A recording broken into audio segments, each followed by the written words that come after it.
Welcome, ladies and gentlemen, to another edition of the Motown's Wrestling Review. I am back. I did the NXT Heatwave review, but if you saw the review, you heard my voice wasn't really great. I was feeling better. I was really sick before that. I was actually feeling better, but not quite 100%. Voice didn't feel quite right during the segment, as you saw. Granted, the review was phenomenal. If you haven't seen it, still check it out and everything. You might even get a little laugh at how hoarse I sounded. But I'm back today. Daddy's back with one of the coolest drinking glasses ever. Ever. This was a gift from my best friend Sean.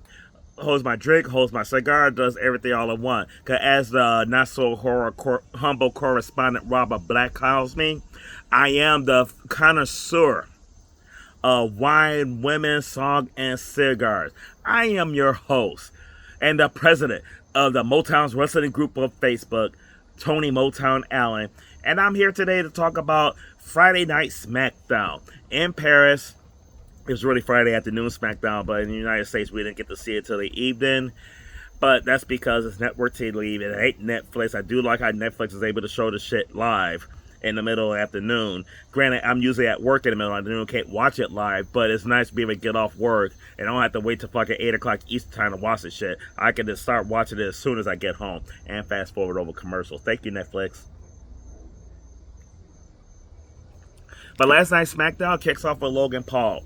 And one thing that they pointed out is absolutely true. I mean, a lot of people criticize Logan Paul because he's a YouTuber with a huge-ass following, and that's why he was able to jump the line and get his opportunity in WWE. And you're absolutely right. That is why he skipped the line.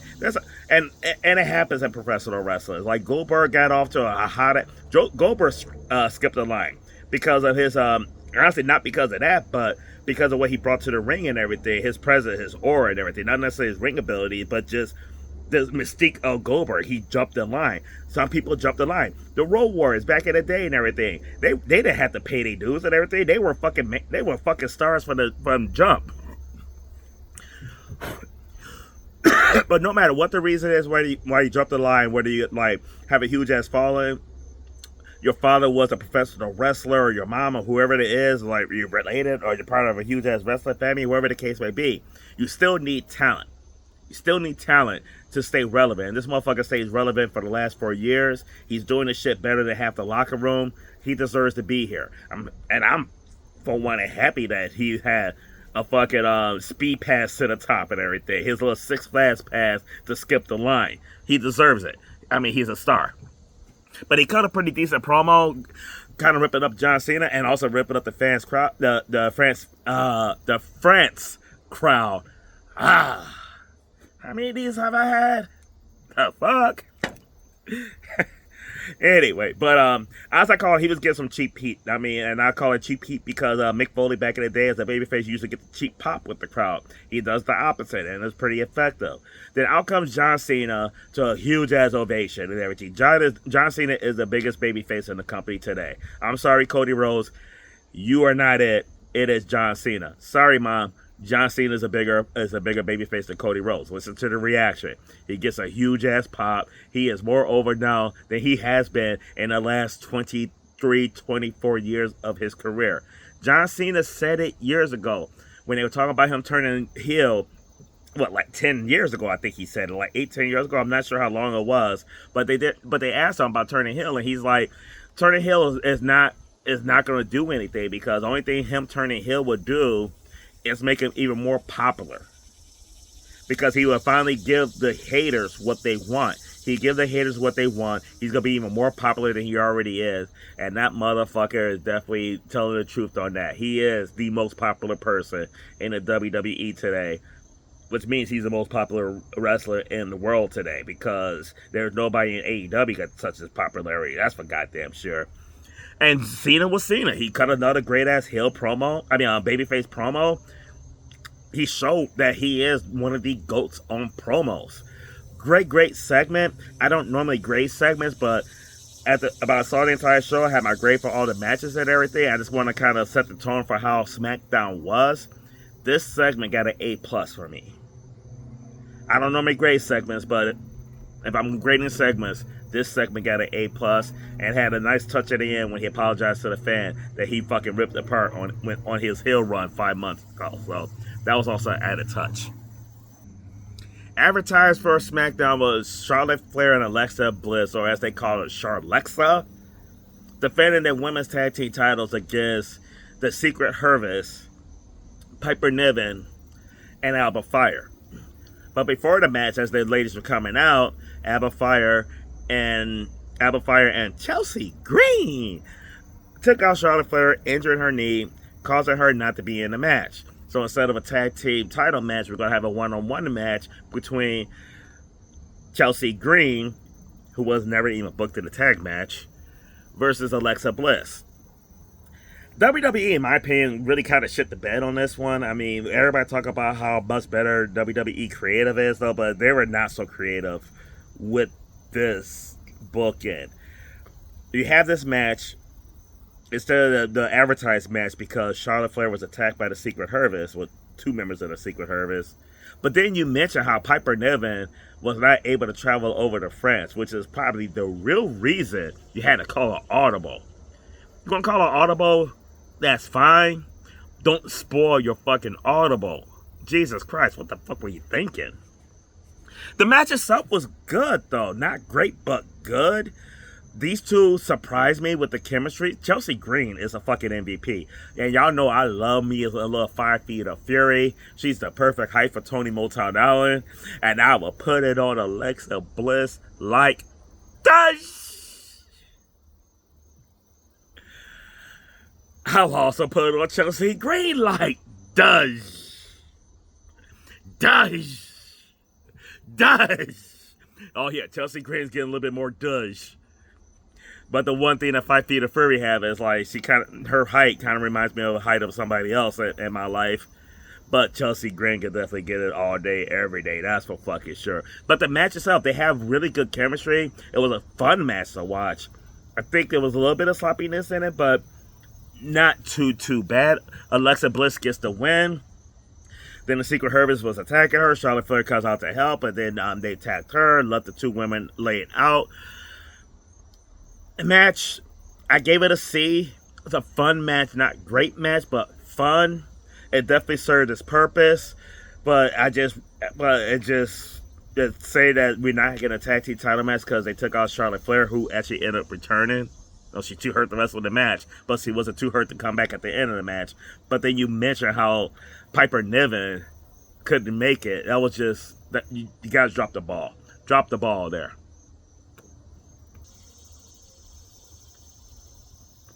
Then we have the announcement. Cody and Brandy Rose have a daughter again. Brandy Rose gave birth to her daughter not too long ago. I'll touch on that a little bit later. But Cody was definitely drinking some brandy. That's for goddamn sure. I ain't mad at you as I'm drinking my brandy. I'd rather have your brandy than my brandy. That's for goddamn sure, Cody.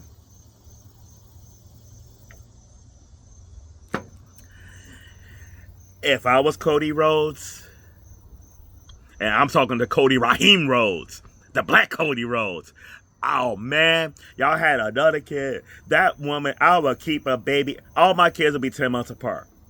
If I had Brandy Rhodes as my wife, I would have about like 10 kids, all 10 months apart. That woman would stay pregnant because I would keep putting it on her like this. Congratulations, Cody Rhodes. I talk a lot of shit about you. But when it comes to your wife and keeping her pregnant, respect, dude. Respect. Next up, we have Meatskin versus Kiana James. And it was over. Just that quick.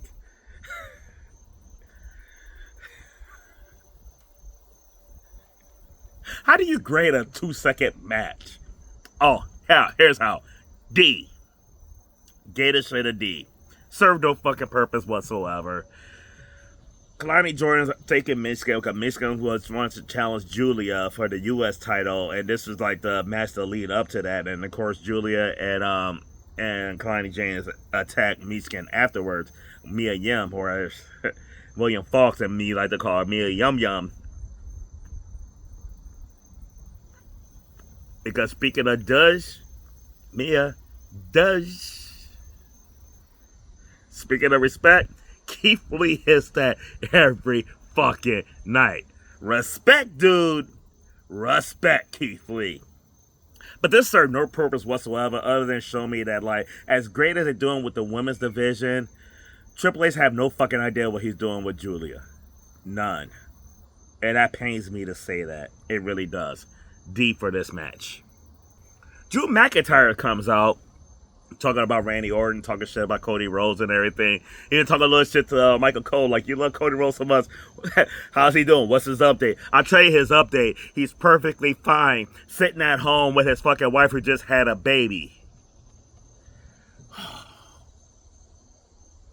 What happened to kayfabe? Me and my mom were just talking last week about whether this injury was real or was not, and I told my mom, like, it's not a real injury. They just taking Cody out of TV for a little bit. Really didn't understand why until the announcement this week that just had a baby. Kind of convenient. Cody Rhodes is injured, and then his wife has a kid. Question answered. Thank you for killing kayfabe. But then, as he cut his promo out there on the Viper Randy Orton and everything, I hear voices crying.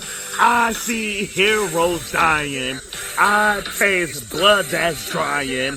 I feel tension rising. I hear voices in my head. They counsel me. They understand. They talk to me. They talk to me. They tell me things that I will do. They show me things I'll do to you. They talk to me. They talk to me. Randy Orton comes out. And I really love this segment with Drew and Randy Orton and everything. I love everything that Drew had to say beforehand. I said it on the FTW podcast last week. I'm not a fan of Drew McIntyre, but God fucking damn. The Drew McIntyre that we've had for the last several months, I fucking like. I fucking like this Drew McIntyre. In the words of Will Smith, this is how you do it now. From now on, this is how you do it. I hope we keep this Drew McIntyre. I hope he don't go back to the bullshit he was doing before. Drew McIntyre is on point. Fucking love this Drew McIntyre. And Randy Orton is, I don't care, and I know I'm going to piss some CM Punk fans off, but Randy Orton is the best in the world. I'm about to piss off some Chris Jericho fans. I'm sorry, Ty. Randy Orton is the best in the world at what he does. He is. There are levels to this. And Will Ospreay is my favorite wrestler in AEW. Him and Swerve Strickland, but Jesus Christ. There's levels to this. And Randy Orton's on a whole different level. He don't even need the fucking belt. He better get it. Because this promo, because Drew was talking about, like, he RKO'd him because, like, for Cody Rhodes, and Cody Rhodes is not a real friend. While you were injured, he kept checking up on you, seeming concerned, but he wasn't really concerned. He was taking notes on your injuries, and when you guys wrestled, he took advantage of that shit. Fucking planting the seeds for what I want to see. And I hope we see what I want to see. What I want to see is Randy Orton hear them voices in his head and Punk kick the shit out of Cody Rhodes and take that title. That's what I want to see. Will I see it? I don't know.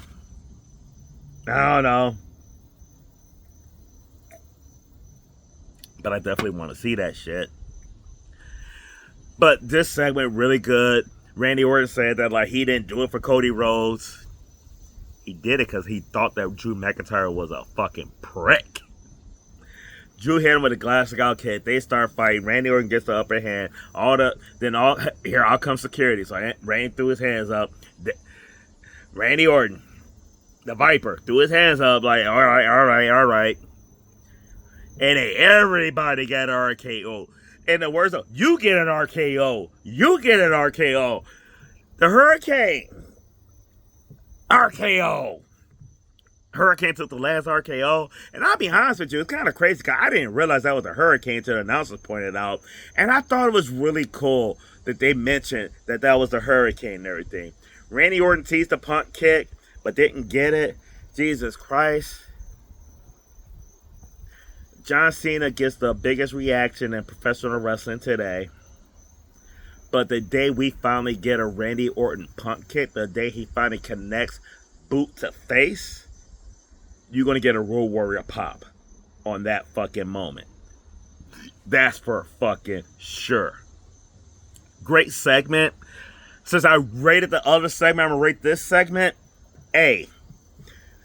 Not giving it an A+, but I give this segment an A. I don't normally grade segments, but the way the night went, I'm grading segments today and today only until I do it again.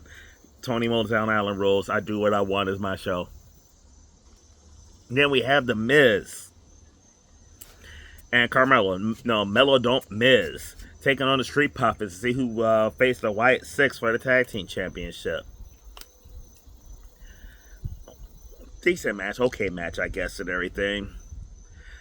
The Wyatt Six came out, distracted Melo don't Miz. Miz looked all freaked out.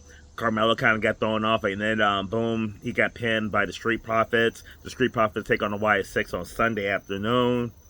The match itself, I gave a C. Average at best. Honestly, I love the Street Profits, and the best team won, but I'm not necessarily sure if the right team won. Unless you're going to put the titles back on Street Profits, which I don't think they will. I think they're going to serve up the Street Profits to the Wyatt Six, so they're going to keep the titles.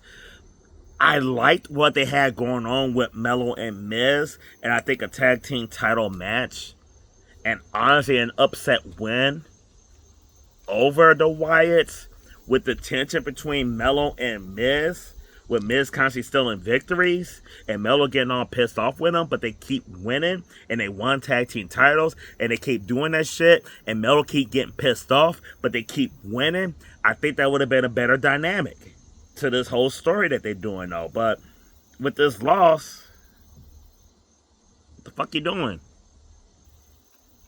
And then we got the main event. We got Sami Zayn versus Solo Sikoa. Overall, a really good match, to be honest with you. Like, I was pleasantly surprised with how good this match was. I love the sunset flip into a powerbomb by Sami on the Solo. He hit him with a haluva kick to turn around and did another hell of a kick to get the win, and Sami Zayn is your new U.S. champion. Match itself, just the match itself, I gave it an A-. Gave the match an A-. All the matches prior to this was C's. I gave this match an A- for the match itself. Question the booking, though. I question the booking, though. Like, Sami Zayn is your new U.S. champion. As Solo's in the middle of a family feud with Jacob Fatu. What does this do for that feud? Like, Jacob just kind of got pushed to the side when I thought the payoff to this rivalry was going to be Jacob getting his one up on Solo and taking his title back. Not to mention the fact that Sami just came off a feud with Killian Cross, where he's trying to, like, Sami's a future world heavyweight champion, trying to, like, push him to the heights of whatever. And Sami was involved in a storyline with Seth Rollins on Raw and a Vision, and it looks like, I mean, not that I believe that Sami was going to beat Seth Rollins for the title, but that was the direction they were going, and it's kind of like, hey, you're going to SmackDown, and we're going to make you the U.S. champion. Like, you've been preaching about being a future world heavyweight champion, and we get you as a mid-card champion. I don't know. It's kind of weird to me. Questionable booking and everything. Like, I hope Triple H's kind of right the ship on the booking, because we love the fact that you're not Vince. Don't have us talk. Don't have us say we want Vince back. Please, Trip. Don't do that. Now, before I get into my Clash in Paris predictions, match of the night was this one. This was the only match that got an A. It was an A minus, but only match that got a higher grade than a C. Sami Zayn versus Solo Sikoa and everything. Match itself, I thought was phenomenal. Question the booking, but I didn't penalize them for the booking. My tap out moment was that 2-second match between Mia Yim and Kalani James. I just think that, like, I don't know where they're going, and I don't like the direction they're going with Kalani James and Julia, especially with Julia. It just felt like you're dropping the ball. How you dropping the ball? And you got it right with Stephanie McCure. You're getting it right with her. How are you not getting it right with Julia? But my moment of the night, by far, was the moment with John Cena and that kid that he insulted and made cry 5 months ago. He apologized to the kid, went over to the kid. The kid had his phone out. I don't know if he's recording video or taking pictures or both, though, but that's what this shit is all about a lot of times. These guys are entertainers. They're here for the family entertainment. What John Cena did for that kid, honestly, everybody criticized him like 5 months ago because he devastated that kid. Devastate my ass. I'm 52 years old. Devastate me if I'm going to have a moment with my favorite wrestler down the road. Because that kid, when John Cena devastated him, was decked out in Cena gear. And last night he was decked out in that Cena gear again. He gave that kid a moment that he would talk about forever. That kid is a lifelong wrestling fan because of SmackDown and that moment with John Cena. It was fucking touching. And I'm not even like a fucking like kumbaya, old sweet moments type guy though. But that moment was fucking incredible. And he did a lot for that kid. Great moment. Fucking enjoyed it. We're up to 6 matches for the Clash in Paris. I'm going to run down my predictions real quick. I posted the card in the Motown's wrestling group yesterday. Asked for everybody's thoughts on the card because honestly, this card suspect at best, to be honest with you. So PLE, we got 6 matches now instead of 5. The match added was the Wyatt 6 versus the Street Profits. Honestly, if it would have been Miz and Mellow Dope Miz would have won, my prediction might have been a little bit different. But with the Street Profits winning, I got the Wyatt 6 keeping their titles. We got Becky Lynch versus that bitch Bella. I don't give a fuck about this match. We got Big Time Bitch versus that bitch Bella. I really don't give a fuck who wins the Intercontinental Championship match. I'm picking Becky Lynch because I honestly think that she is going to keep her title. I don't see her dropping to Nikki Bella. But as much as I hate these two bitches, Nikki Bella could get it. Like, oh my God. The things that Nikki Bella did to get to the top, I want to experience.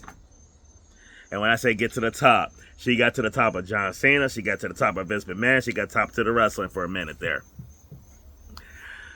Roman Reigns versus Bronson Reed. Roman Reigns, of course, on this one. I just don't see Bronson Reed beating Roman Reigns in this match. But I do see Bronson Reed attacking Roman Reigns, hitting him with multiple tsunamis. And I think this will be the last time we see Roman Reigns for a couple months. He's about to go on another break at the Paris.